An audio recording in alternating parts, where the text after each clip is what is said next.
welcome to Aspects of Writing. I'm your host, James Kelly, and my co-host is Janet Corsi. The topic of today's show is Writing What You Know, and our guest is Toni Pacini. All right. Before we get to our guest, Mike, Pamela, and I would like to read a few fun quips or quotes, and that was sent to us by our friend Bonnie Apple. And Jan, I'm going to let you take the first one. I'd love to. The relationship with yourself sets the tone for every other relationship you have. By Gregory Bright. All right. And Toni? Very good.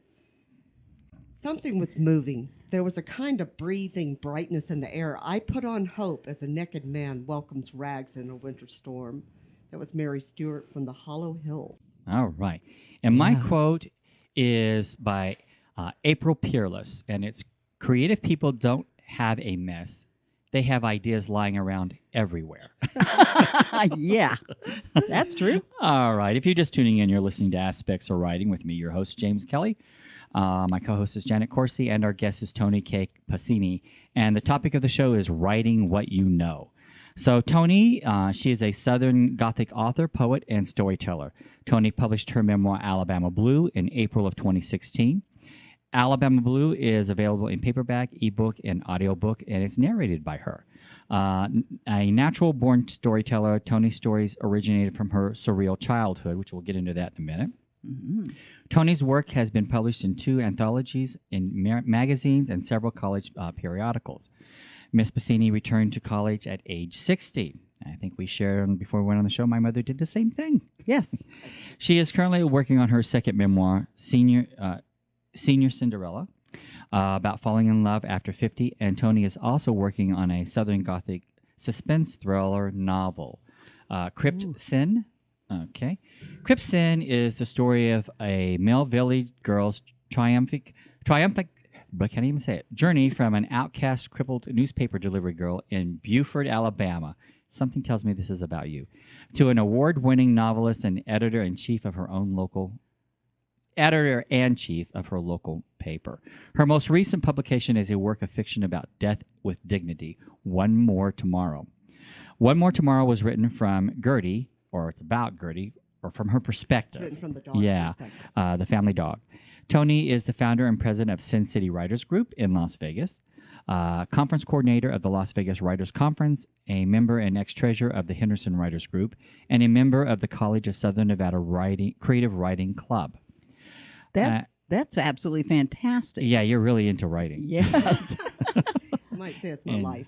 What else can you tell us about your work, and where can we find it? Well, I am actually done with Crypt Sin, the story of a young girl that is not me from a cotton mill village in Alabama. If it were me and I were the editor-in-chief of a newspaper, I probably wouldn't be here. I'd be in Alabama.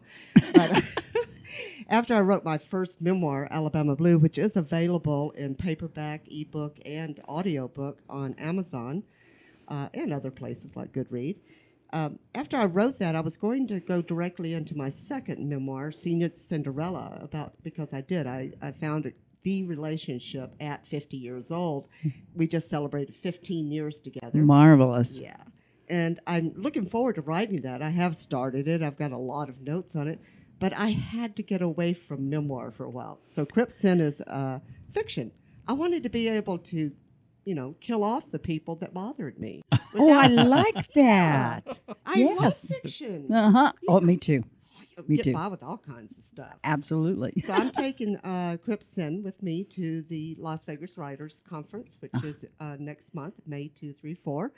I've already got an appointment set with one agent, and I'm going to pitch it. And if they don't pick it up, I'll do the same thing I do with Alabama Blue and Self-Pub. Yes. I'm not going to wait the rest of my life for somebody to get it. Right. No, right. Exactly. So where is the Las Vegas Writers Conference? At the Tuscany here in Las Vegas. Okay. Wonderful venue for an event. It's not as big or as overwhelming as most of the places on the Strip, but it is at the Strip, on the Strip, near the High Roller. It's just a lot more intimate, and it's a fantastic place to have all these different rooms with things going on. we've been thrilled to have so much space.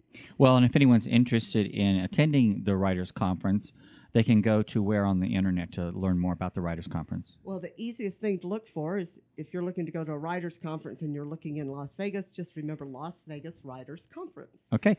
And I wanted to say that just so you know, I'm at the Tuscany 3 or 4 times a week. Yes. And so, and I will tell you this, I've done a lot of different events at the Tuscany, and it's a great little hotel for people to, they're an all-suite hotel. So it's a great little place if you want to go to an event to stay at. They're not overpriced. So, that's a great place to have this conference. Oh, it certainly is. And one of the things I will say, though, is that if you're going to the conference, this one or anyone else, at a lot of different hotels now, there is a pretty hefty resort fee every day. Right. Yeah. But if you're in a group, that's waived if you've got the group booking number. And we do have that, and as soon as our block is sold out, that will go away. So it's a good discount that you can get there. All right. I wanted to ask you a few things about who you are. You grew up in the South, in Beaufort, Alabama. No? Where'd you grow up? Opelika, Alabama. You might not be old enough, but have you seen the movie Noel Murray? You probably Yes. Yeah. Yeah. Sally Fields Union It did not happen in the village I was raised in, but it was filmed. It was the movie was done in Opelika, Alabama. Now, who owned the village where you grew up? At the time, Milliken? it was West Point Pepperell Mill Company. Okay. Yeah. They built the village in the 20s. I know a lot about this, by the way. I have a very good friend of mine who came out of a mill village that the Selfs owned in South Carolina. And actually, this kid grew up there thinking they were dirt poor. His parents both worked in the mill. His father was a mechanic on the equipment, and his mother worked one of the machines. And what was interesting about growing up there in the South, in the mill village, is that the mill village owned the homes they lived in. And what would happen is this is what the kids didn't understand. What would happen is that if you had laundry to do, because the parents were always working, you would put your laundry out on the porch once a week. They would come by, collect it, do the laundry for you, return it. The only thing you paid was utilities. And because of that, both his parents, they lived in a 2-bedroom home, by the way, both his parents, 4 kids, and they were able to save all their money. So they became quite wealthy. Unbeknownst to the children, because they never told their children that they were saving their money. Wow. When Mr. Self decided to sell off the mill village and let people buy their own homes and whatever, they actually bought 4 more homes and rented them out. Kids didn't know that either. Oh my So they not only owned all those properties, needless to say, they didn't tell the kids they were going to put them through college. They wanted to see what they could do on their own. Excellent. My friend was the oldest of the 4.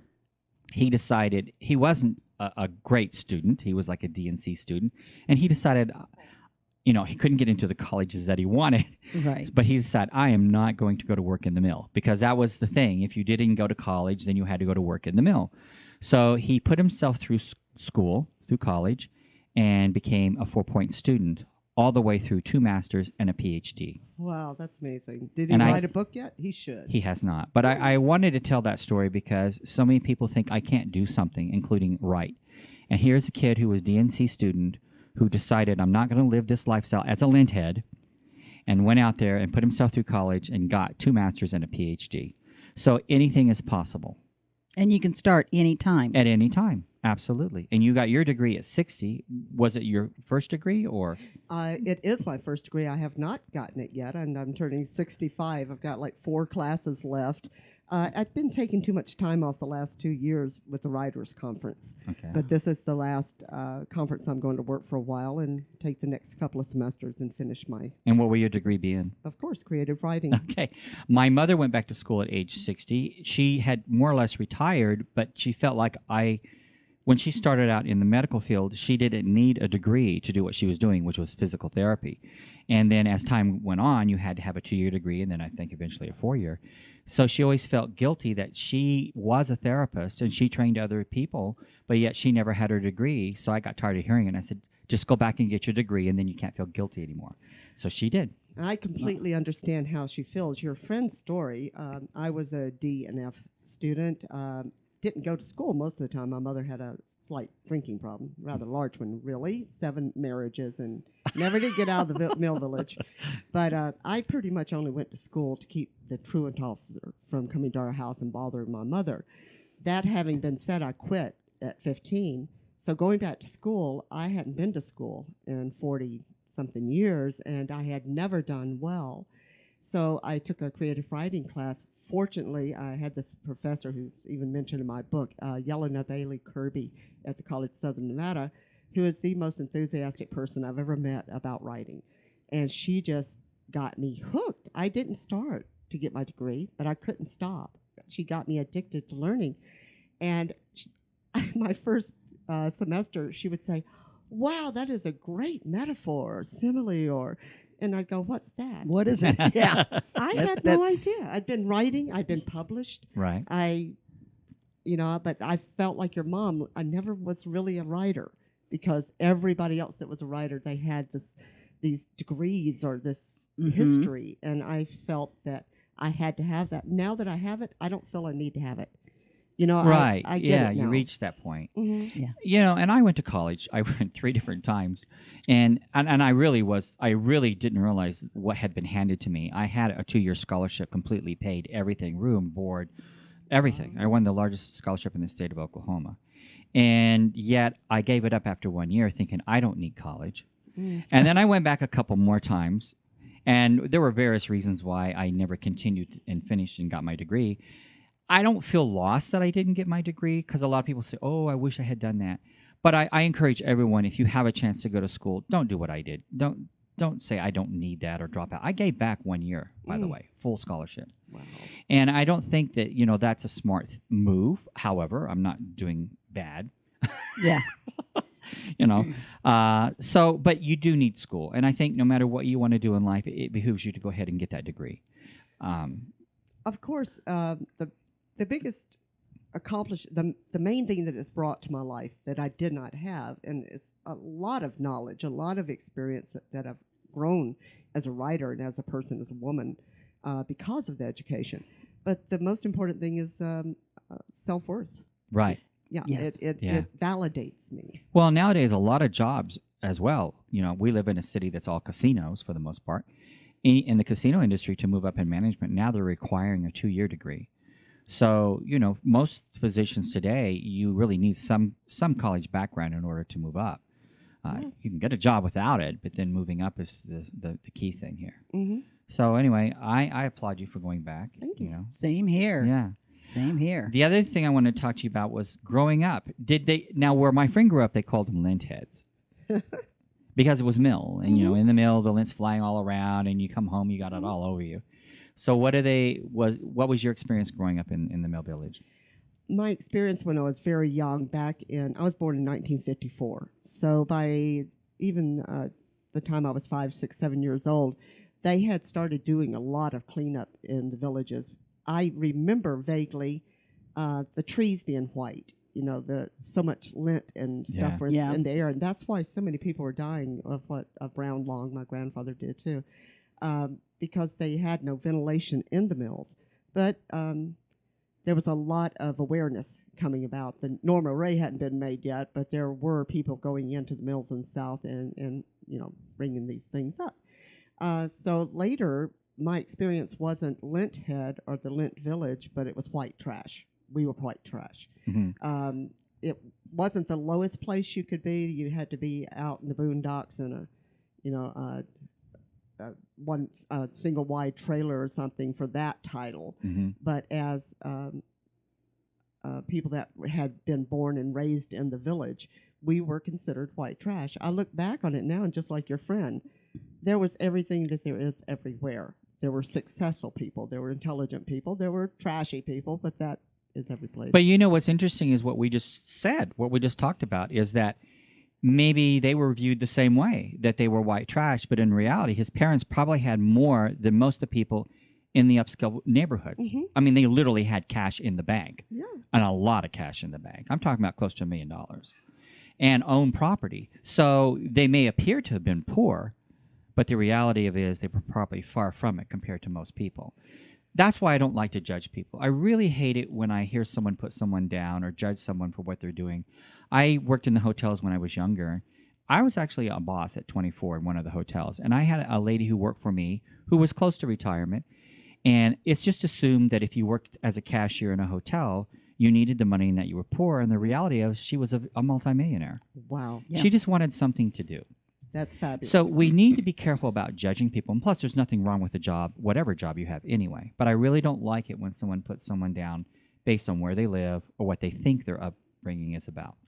I don't know if it's part of the history of that sort of mentality, although it's all over the world, but I agree with Reese Witherspoon in Sweet Home Alabama. You should have to have a special passport to go to the South just to prepare you for the fact that it's a really different world. Yes. That having been said, that mentality of keeping the secrets of your wealth, of not being showy about it, is very common. My brother still lives there, and he'll fix up his backyard in his back lot, but he won't do anything in the front because they'll say he's uppity. Yeah. Yeah, you're judged if if you're Right. trying to get. It's like the old. Have you ever heard the story of the crab pot?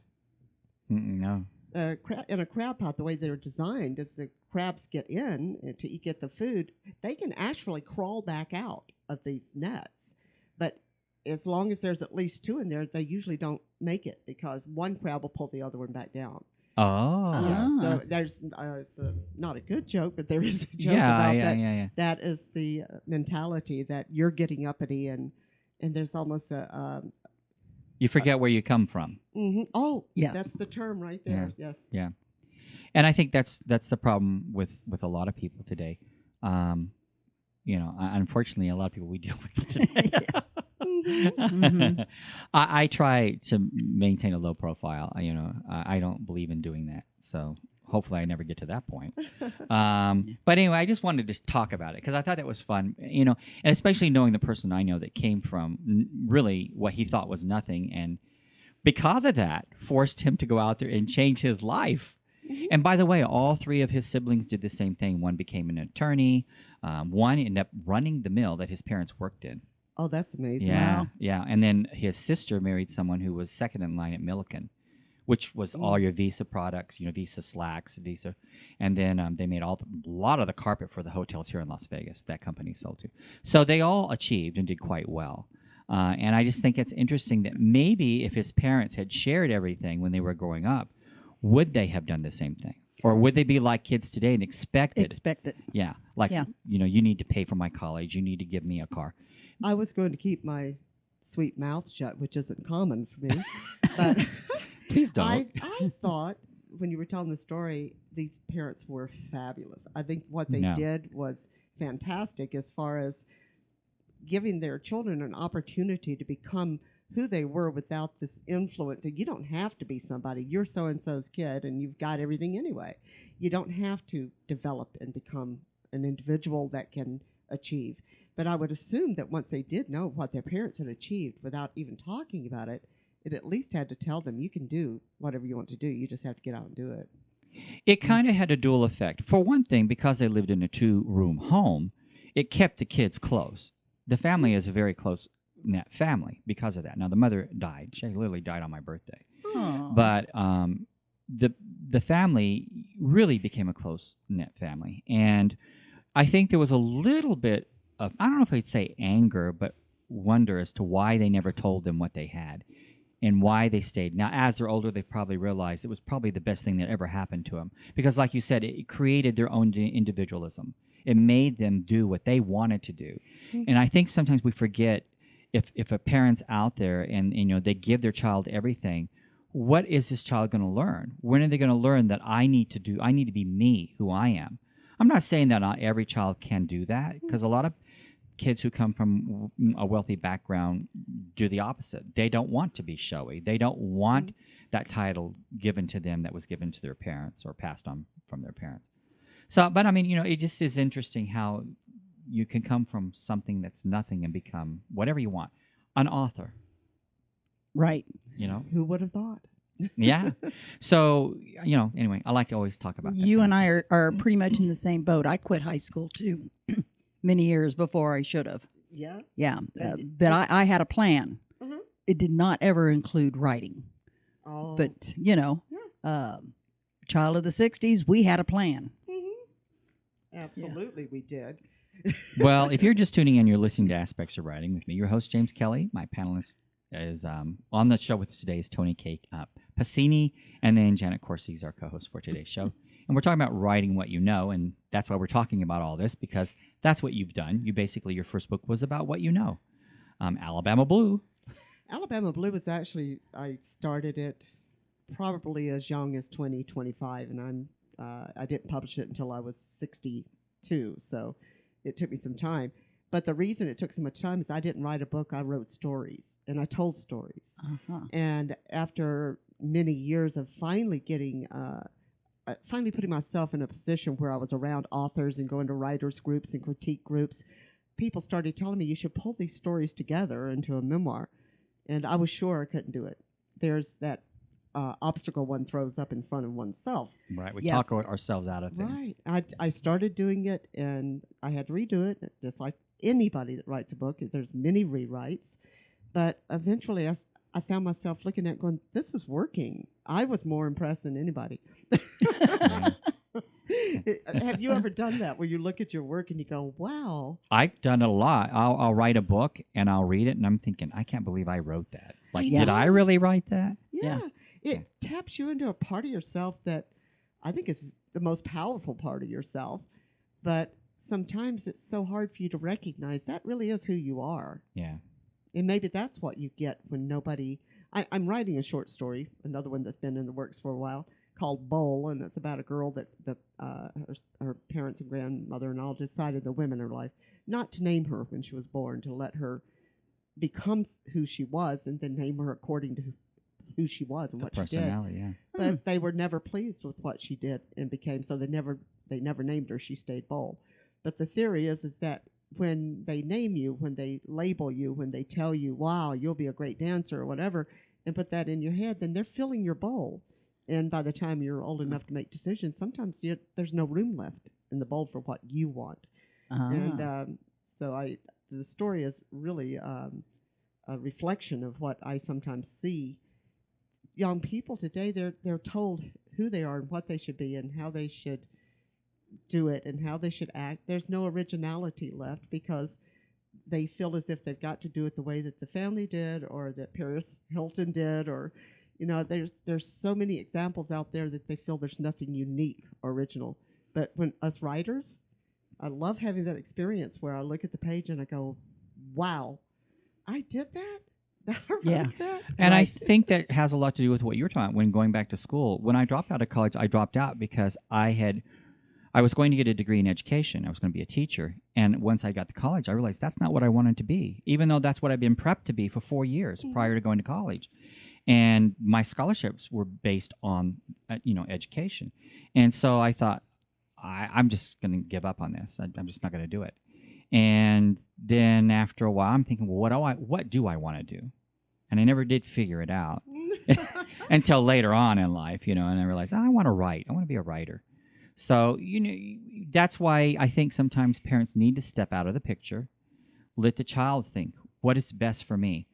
And I know in college or even in high school, they'll prep you for things. That's what happened with me. My counselor was great, and I loved her dearly, and I really appreciate all the effort she put into helping me prep to be a teacher. But as time goes by, even though that may be what you think you want when you're a junior, in junior high school, things change, but you feel guilty if you don't stick with the course because the people that are helping you and trying to guide you in that direction, and you're thinking, I can't let them down. That's a big part of it, is that it becomes more about what others think of what you're doing and whether or not you're being appreciative of the support that you've had to go in a certain direction. It's very hard, especially if you're a young person, to say, I know that you've done a lot for me and I've moved forward. It's been 2 years and we've been working, but I've changed my mind. This isn't true for me. I don't want to do this. And I can understand that, but you're right. There's got to be some way for parents to, in a healthy manner, encourage, but not have to set for a young person what is true for them. Right. We can't know. But it sounds like in your case, you've always wanted to be a writer because you said you've been working on that book for 25 years or more. Yeah. So that was always there. It was always there, but I never believed, definitely not until close to my 40s or so. I think most Southerners are natural-born storytellers anyway. Part of it is because a lot of my experience as a child and a young girl, oftentimes there wasn't even a television, and you'd sit out on the screen porch in the evening and you'd tell stories, and sometimes it was the same stories, but they had to get better or you'd get so bored, so you keep embellishing. So I was doing what came naturally, being a storyteller, and I started writing them down. That did not come naturally, but I began to realize that once I write it down, I can embellish it. Once I write it down, I can take it further. Right. Otherwise, when it's in my head, it's just a story. When I put it on paper, it becomes a bigger, better story. Right. And once I got that through my thick head, I couldn't stop writing. And I know you know that feeling too, where Yes. it's like a possession. Yes. Well, All right. So what inspired you to write that first book? What made you say you said you were in your 30s or I 40s? started tying the stories together actually in my 40s. So you had written all these short stories, Mm-hmm. and then you decided, did someone tell you to do that? I was beginning to go to writers' groups. So it and was that the sort of writers' thing. groups Yeah. for that all. Okay. And There wasn't one specific person. No. Mm-mm. Okay. And that was one of those situations too where I'm saying don't encourage somebody, to the point that you tell them what to do. But I could have used someone for a lot of years to validate at least what it was that I felt that I could do or that I wanted to do. I think that it took me that many years to write that book because I never really believed I could write a book, but I could tell a story. Are you talking about Alabama Blue? Mm-hmm. That book? That book, Alabama Blue. I wrote Alabama Blue largely because it was cathartic, though. I told those stories, and some of them I told lies for many years. And the biggest lie I told to myself, one was I have a story in Alabama Blue where I was kidnapped when I was 13 years old by a bootlegger from Louisiana, and he actually took me, Tennessee, and he actually took me to Tennessee for 2 weeks and then brought me back to the area. I used to tell the story that I was so cool at 13 that I ran off with a bootlegger, and I had to make it these things that I had to talk about. I had to talk about it. I never told family.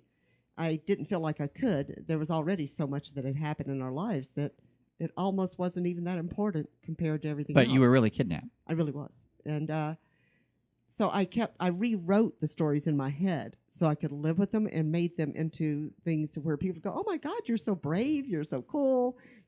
Oh, you were doing that when you were 13 and 14 years old. I was in foster homes then. I got married at 15. As I said, my mother was married 7 times trying to get out of the village. My experience there was not a good one. And I had a lot of things to sort out. Can't imagine ever getting to where I am today without the writing. Without the imagination of creating the stories in your mind.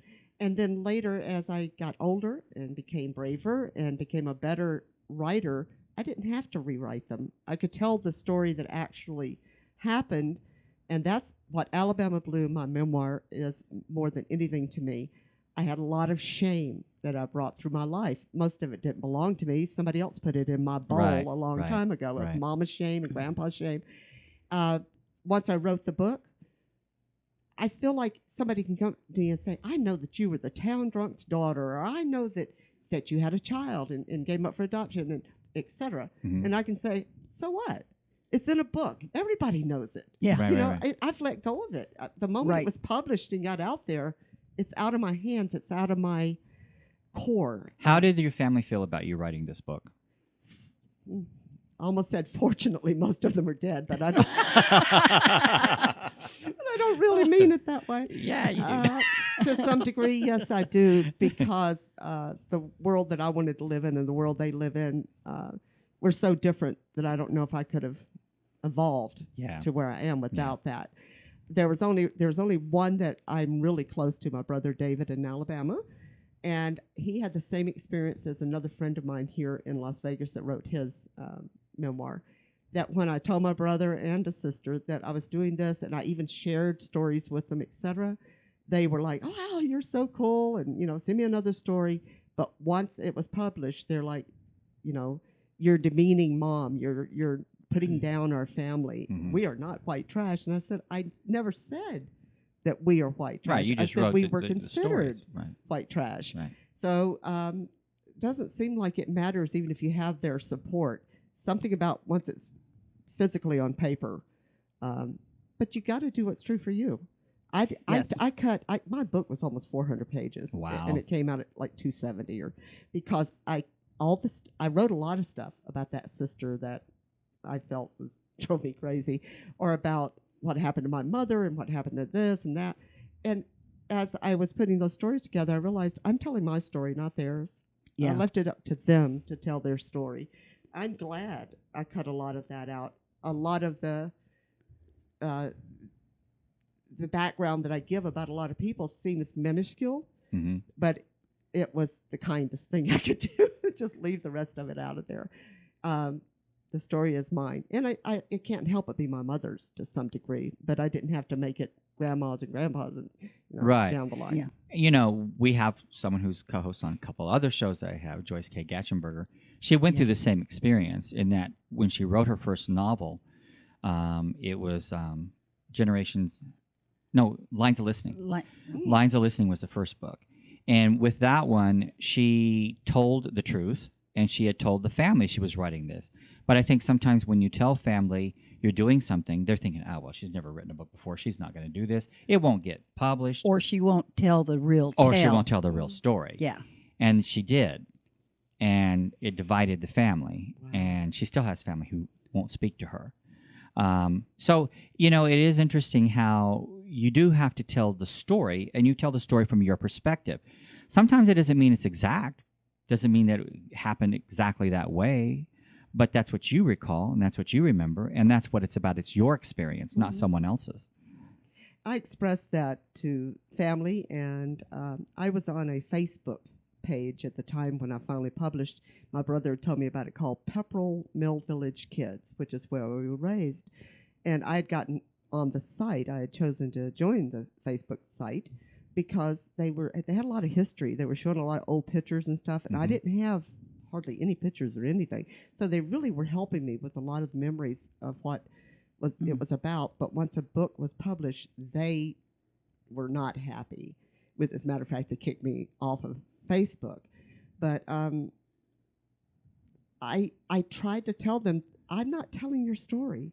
If you had a great experience in Pepperell Mill Village, if your life, tell about it. Right, People exactly. need to hear Write your that own book. too. You can write your book too. Yeah. I said I'd love to read it. Yeah. Yeah. I don't believe that everybody had the same experience behind their doors I had behind mine.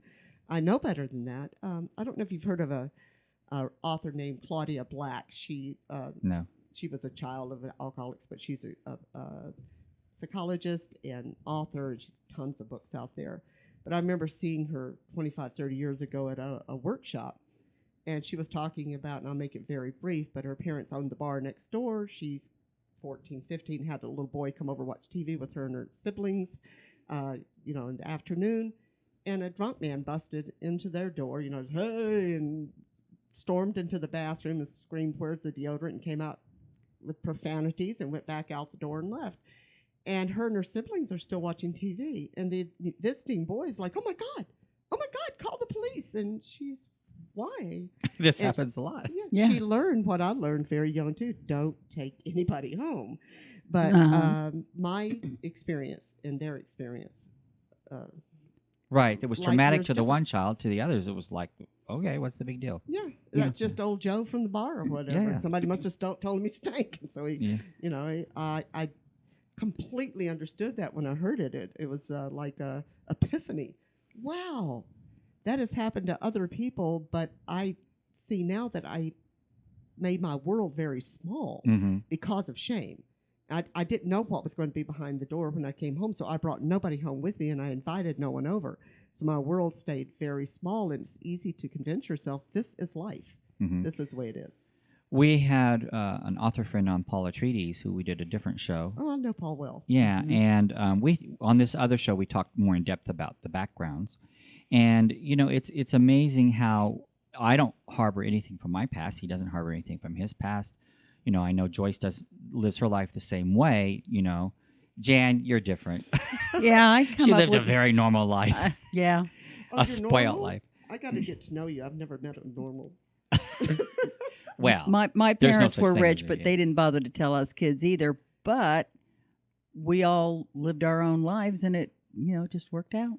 That's fabulous. Didn't ever bother us. yeah, but you didn't live. It wasn't rough for you growing up at all. No, When hula hoops came out, we got ours, and Yeah, it's roller something- skates every Christmas. Yeah, Yeah. That makes a big difference. Yeah. Yeah. To feel Today like- it would be a yeah. new computer, or Yeah. so. Sometimes it's how you look at it. I grew up with 4 brothers, and I can guarantee you that all 3 of them see life differently than what I did. And that's just the way it is. Everyone's got their own story to tell. I helped someone with a memoir who she told her story. Her husband saw it differently, and her 2 daughters that they saw Right. it completely differently. So we never see things exactly the same. We never have the same experience, even No. when the same thing happens.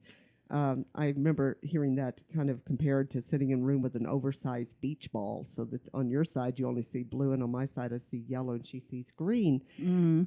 Afterwards, if you ask us to tell, we're going to be adamant that it was green, it was yellow, no, it was blue. Right. And we have to respect each other's. Exactly. Yeah, Right. I don't harbor any resentment for my siblings or family members or the people in Pepperell Mill Village on Right. Facebook. Yeah. Yeah. I just there were and there are just a handful of people that I knew as a child, when we were young, that have read my book, and that was enough validation for me, because they were able to say that incident at the lake where the little boy died and different. They remember that. Where some people are saying that never happened, you're just making up stuff, and that's what people say when they don't agree with you. So, Right. yeah. Or when they don't want other people to know it was real. Yeah. I think for some people, it's like Jan just pointed out, it's more shame for them. Yes. They don't want that brought to the surface, Right. and it's like with Joyce's book. They don't want that out there. And there are some people who tune themselves out to things. She shared with me recently that her brother, whom she hadn't been speaking with, finally they started talking again. And it's kind of like he starts remembering now. And in the past, when he pretended like none of that happened, it's you don't want to. You don't want to bring that shame. Like you were saying, they consider it shame, so they bring it forward. Society does that, by the way. The shame is not you. The shame is from society, thinking that someone's better than, or I didn't live through that. That's got to be horrible. And only, like you were saying, white trash would live like that. That's society that does that, that puts that label on someone. It isn't a reality, because we all know that even some of the most wealthiest people in the world have had tragedies. I can think of a couple incidences with the Kennedys where there was shame in their family, but they came from a very, very wealthy family. So it can happen in any walk of life, and it's just reality. It doesn't make it good or bad, no matter where you came from. It's just reality. And I think that's what we need to start doing, is looking at each other in a different light. There's nothing to be ashamed of. I couldn't agree with you more. And sometimes that's so hard. I had a situation recently, and I don't need to tell that person's story, but I was so ready to judge. I was so ready to say, you just let this happen to yourself, and you deserve what you've got. And then I started really looking at it closely and just realized how overwhelmed this person is with what's going on, and they're doing the best they can. And by understanding that, that's all I had to do. It helped tremendously. It's true, too. What you just said is so profound, because I deal with things all the time. I'm one of those who has a tendency to sometimes let people walk all over me. And they'll take advantage of a situation, and then I'll get angry, and then I'm thinking, who really allowed that? Them or me? And the same thing is true, too. If someone does something mean to you, I'm one of those, not right away usually, but I'll forgive and forget. And someone say, how can you be talking to that person after what they did? Well, why harbor it? What good is there going to be in life? You learn from it. You learn not to let it happen again. But at the same time, it's a human being, and we all make mistakes, but there's no reason why you can't just move on from it. Maybe don't associate as much with that person. Yeah. That's But where I was about to go, but that's not always correct either, in that I've had so many situations where I felt that someone I was pretty close to or did a lot of work with, in a writer's group or a different group, mhm, and then I'd feel like they did something just awful. Later, when I had time to think about it, it was the same as the beach ball. I had to realize that they just saw it differently. exactly. Yeah, and let go of that and go on.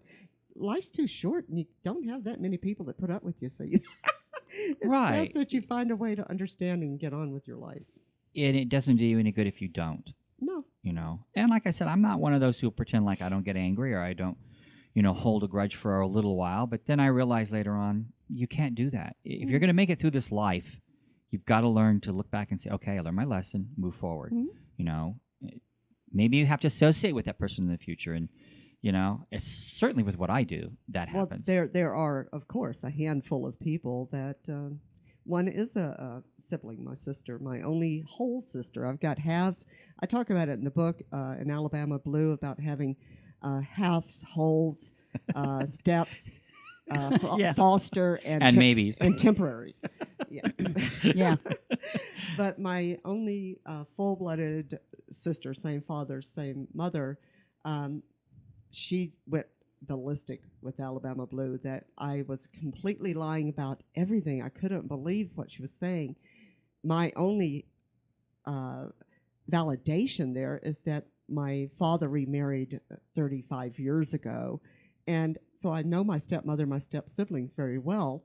And this sister of mine has told these same stories to them Okay. for years. Yeah. So they were able to say, don't say that. You can't say that's not true. You're the one that used to tell that story. But it's amazing that she told the story, but my telling it is not okay. And she wants to change the. But See- maybe when she told a story, she didn't think that she was telling it the same way you did, even though it was the same story. Well, That's very possible. and maybe part of the problem is she only told the story to a handful of people, whereas you've told the story To the world. total world. In our family, we had somebody who did something at a young age that the whole family was just really upset about, and my mom wanted to have a small party for this person. It was a young girl, and she got pregnant out of wedlock and had a baby. My mom wanted to have a party for her. And my grandmother says, we're not airing our dirty laundry in front of anybody. And my mom says, well, everybody's laundry gets dirty at one time or another. Absolutely, that's true. That is true. Did you have the party? Yes, we did. Yay. And great little guy. Yeah. Now he's 50 years old, not such a little guy Not anymore. so much but a little guy anymore. but Well, yeah. It's like people who tell stories about being not wanted, and or having a child out of wedlock. And ultimately, I'm helping someone with a book right now. She wasn't a wanted child. And they had the number of children they wanted. And then 6 years later, this person came along, ended up being the apple of their eye. Yeah. So what you think you don't want sometimes is the opposite of that. Yes. It's the joy in your life Yes. that Yeah. had you not done that, it wouldn't have been the same. Absolutely. Unfortunately for me and for my brother and my other siblings, we weren't wanted. My mother, her first husband, my father, he was in the military, and he met her when he was in Fort Benning, Georgia. And they got married and lived on the base, and Mama already had been married twice, and she was only 24, which is unusual back then, and she was already a full-blown alcoholic. And my dad loved to gamble and drink. So they were having the time of their life, but she got pregnant, had my sister, and they were happy. They thought dreams came true. But Mama found out that she had to stay sober to raise a child, and she couldn't. And Daddy would come home and say that Mama was wet, and the baby's wet, and Mama's bottle's empty, and the baby's bottle's empty. And Mama did not want to have any more children, and she couldn't handle that. Today, she would have had opportunities to take birth control. Or there was nothing. Right. Right. exactly. Back then. Yeah. Yeah. So she got pregnant with me and tried to abort me, and then she got pregnant with my brother and tried to abort him and was not able to do so. And growing up in a family where that story's told. Now, my mother was a kind, gentle woman when she was sober. But when she got drunk, just like the rest of us, she got a mouth that she wished she didn't have. Yeah. And so I heard that story on and off throughout my life that, if I hadn't been born, then my dad wouldn't have left. And, of course, children take that to heart. Yes. Yeah. Later, I realized it had nothing To do with me. you. Not a Right. thing. Yeah. But that's the way that life sometimes unfolds. I've written stories for Planned Parenthood and for other women's organizations about the right to choose and how, as a child, I would have been okay if my mom had taken birth control. I feel like if I meant to be here, I'd have made it here through a different womb. Yeah. Yes. I just feel horrible what she must have lived through, knowing that she couldn't handle one child and having no choice. We think alike, and I think that's part of the problem with the world today is that instead of putting yourself in their shoes, we're quick to judge. Instead of saying, well, what was it like for them? What were the opportunities they missed in life because of us? But yet they still raised us. And I always used to say that, to my brothers, my three brothers, is that my mother was a single parent for quite some time. And they faulted her in a lot of things that she did in trying to raise us. But my goodness, you're raising 4 boys on your own. You're working 2 jobs. And I think that people fail to understand how great that was, that someone cared that much to try and do that. And I think that's part of the mistake in life is that even with the people whose parents have done quite well, they have to maintain that wealth. They have to find ways of keeping it so someone doesn't take it from them.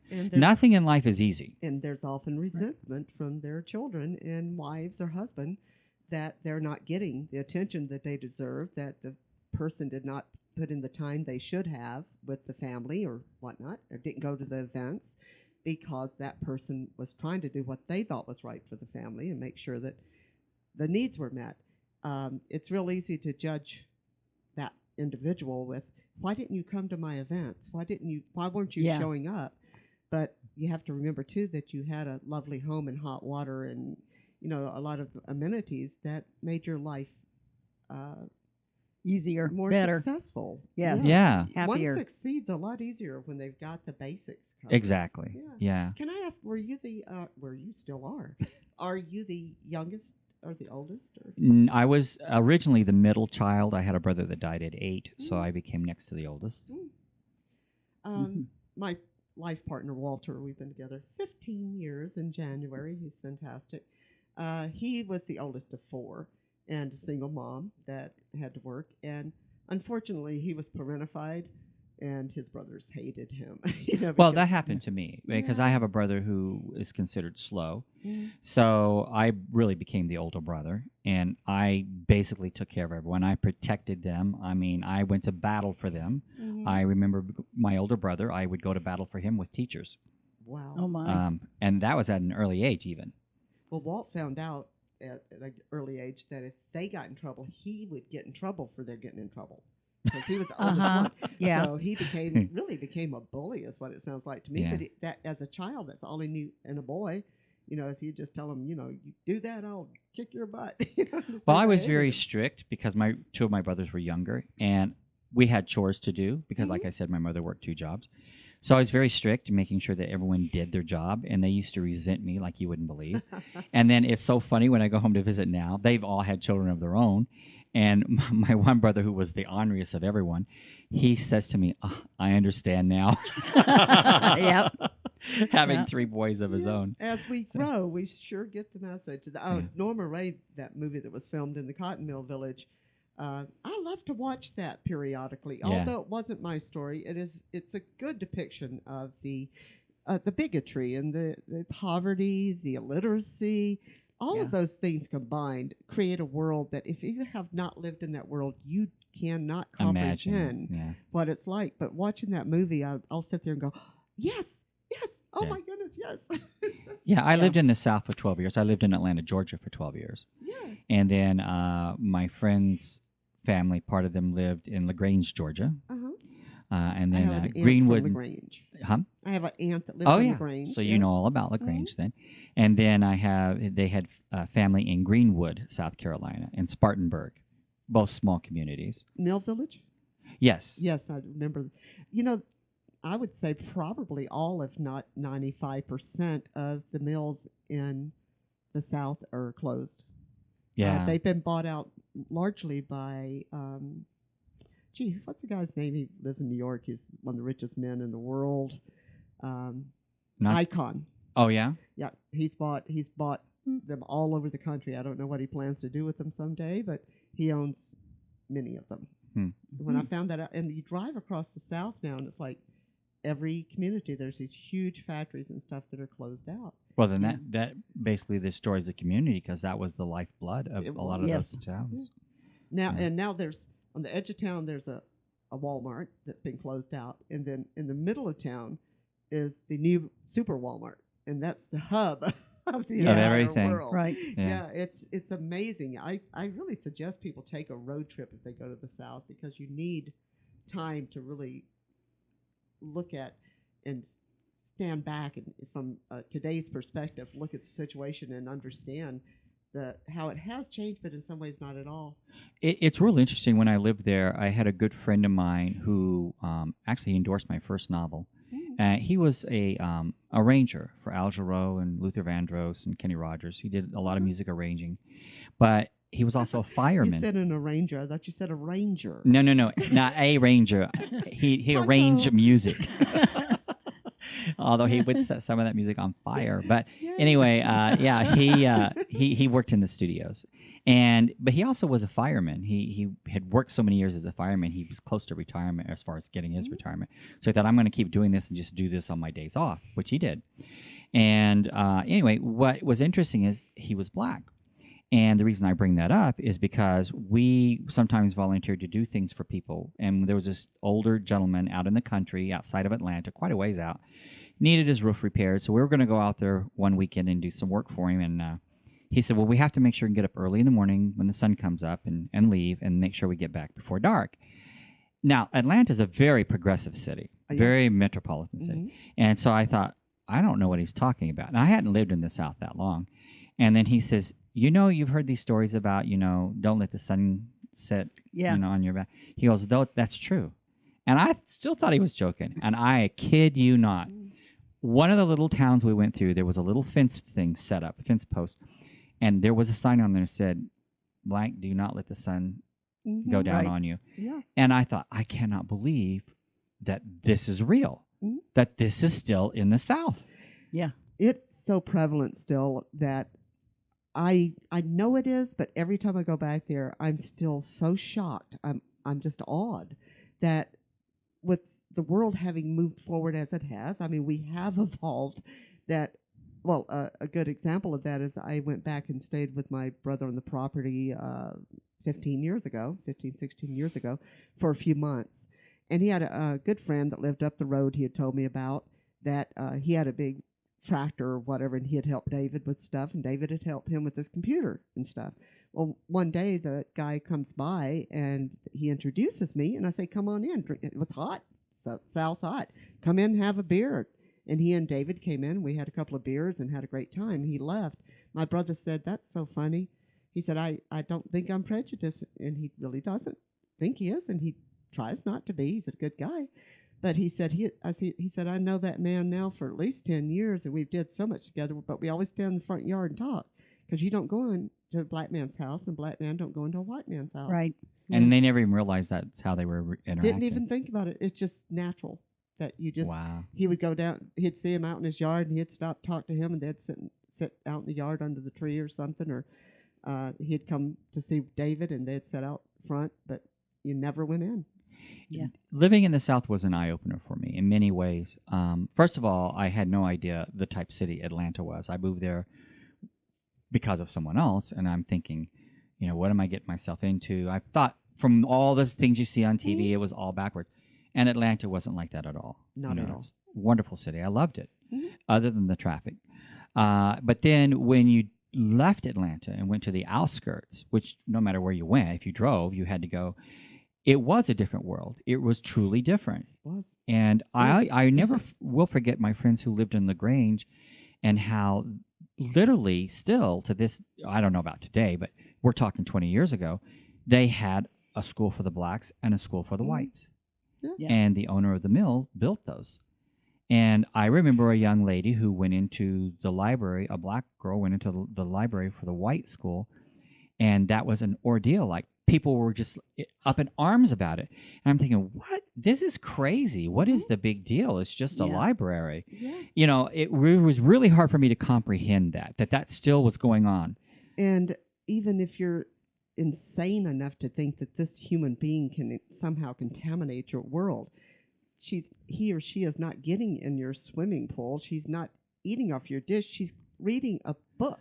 But I mean, how can you judge anyone for wanting to read or to study? I just think it's even what you just said about the pool and stuff is like, it's a person. I mean, what did they what do they think that I don't know? No, you know, the mentality behind that just drives me crazy. It's like, what is going on here? There's a new movie out right now about this very subject. Really? Yeah. Do you know the name of it? I cannot think of the name of it, but it's constantly being advertised on TV and Facebook, both. It still is it's huge reality, and I think the fact that it's not getting very much attention is a negative. Yeah. We were talking before we started the interview, and you and I were admitting to being children of the 60s. Yes.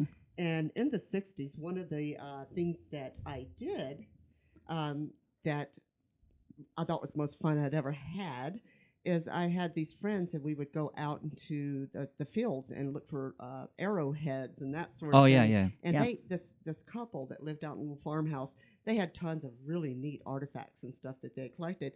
And me and the other young people in the hippie pants and all would go out there and party and smoke pot. And there were black men, there were boys, but there were never any black girls at that time. But there were black boys that would join us there and have a good time. And one night, they literally burned a cross in the front yard. The KKKs terrified us. They had rifles and they were firing shots. Wow! And it was partly because we were hippies, but it would never have happened if there weren't people of color that were introduced into the dynamic. Yeah. Or if you were in San Diego. This is a different show altogether, and we're going to talk about that later on. Yeah. Because we're running out of time. Okay. So we're down to the last minute of the show, and we'd like to thank our guest, Toni Pacini, and she's the author of Alabama Blue, along with my co-host, Janet Corsi. And Toni, again, where can we find your work? It's on Amazon and Goodreads and all the typical places, but on Amazon you can get the ebook, paperback, or the audiobook, which I narrated myself. That was a lot of fun because I am a storyteller, and I got to tell the whole story for once. Oh, that's cool. Yeah. Well, you can find the video of our past shows on aspectsofwriting.com. Just go to aspectsofwriting.com. They're also on youtube.com/aspectsofwriting. Again, go to our website, aspectsofwriting.com. You can find links there to iHeartRadio, iTunes. We're on Amazon now. Just go to the AM/FM 24/7 network and ask for Aspects of Writing. We're also on 14 terrestrial stations. So until next time, this is your host reminding you, if you can dream it, you can write it. Thanks again, Toni, for being on the show. Thank you, Jan. You bet. Thank Wonderful you. show. Thank you.